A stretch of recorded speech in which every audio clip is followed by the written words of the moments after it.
How do you refresh your social media persona? How do you do that? Yeah, I think there's a couple of ways to look at this. Number one, I want people to know that you don't have to think it's going to be hard to overhaul. Like you can do a refresh with just a few simple steps. A big question a lot of people ask me is how much is too much to post, right? So normally I'd say there's not really a real answer, but 7 to 10 in a week shows, not more than that, that really shows that you're active, you're engaged, and that you're connected, right? But I think there's a couple of other things too. We want to make sure that even before we post, that there's value in the post. That's what I was going to ask, because Right? it's not so much the amount as what you're actually posting. Exactly. The So content. you want to take that step and just say, wait a minute, what does this say about me?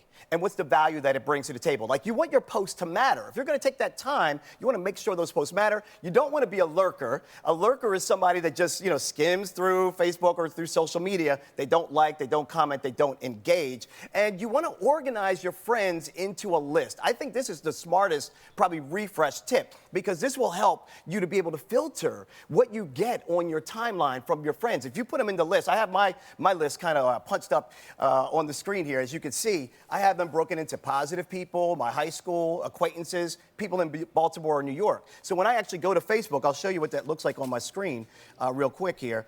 I can go right down to my friends list section, right here in the bottom left, where the mouse is kind of blinking, and you can see all of my lists right here.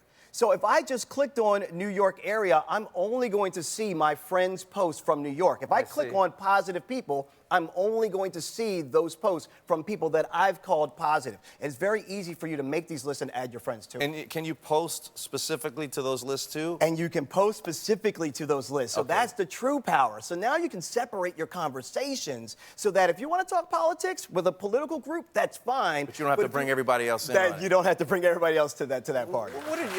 That's good to know. What do you say to people who engage? Somebody will make a statement, a social issue, a political statement, and then it'll turn into a conversation full of vitriol and hatred. Do you have any advice for people? I would say just don't engage. Well, so there's a tough part. The tough part is you feel like you want your opinion to be heard. We as human beings, we love to be appreciated and acknowledged. We also love to be loved, right? So if we Are you listening, Jill? If we really stay kind of with those three things, then we really can focus on really what matters. And at the end of the day, does it really matter that someone's got you a little fired up in your belly about a particular issue? None of it's going to cost a friendship or risk how you end up looking online. Sure, that's good advice.